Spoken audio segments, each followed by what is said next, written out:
Саламатсыңдар ма, оқушылар? Бүгін бізде дүниетану сабағы. Бүгінгі біздің жаңа тақырыбымыз менің өлкемнің ауыл шаруашылығы.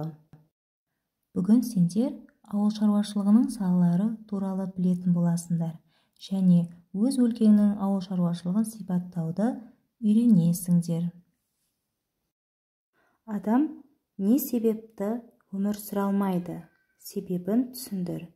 Біздің дастарханымызға нан және басқа да тағамдар қайдан келеді? Оны қайдан алады? Осыдан 10 шақты жыл бұрын ауыл тұрғындары ұжымшарлар мен кеңшарларда еңбек еткен.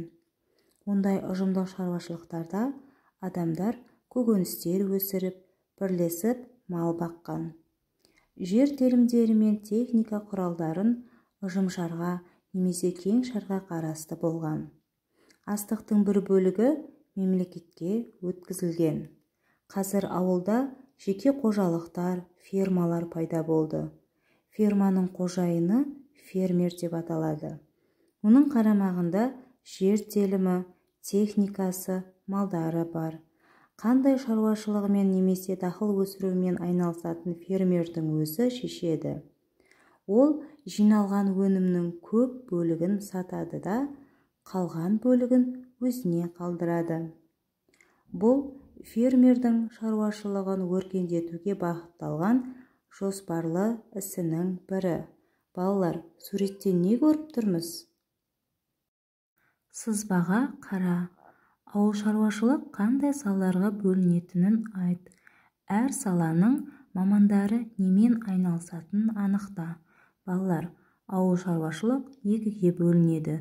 Өсімдік шаруашылығы және мал шаруашылығы. Өсімдік шаруашылығына дәнді дақыл, техникалық дақыл, көкөністер және бау-бақша өнімдері жатады екен. Ал балалар, мал шаруашылық салаларына ірі қара, жылқы, түйе, қоз, бал шаруашылықтары жатады екен. Дәптерімізді ашып, үй тапсырмасын жазып алайық. Өздерің тұратын аймақтың табиғат жағдайы қандай шаруашылықпен айналысуға болады? Бүгінгі сабағымыз аяқталды. Сау болыңдар балалар.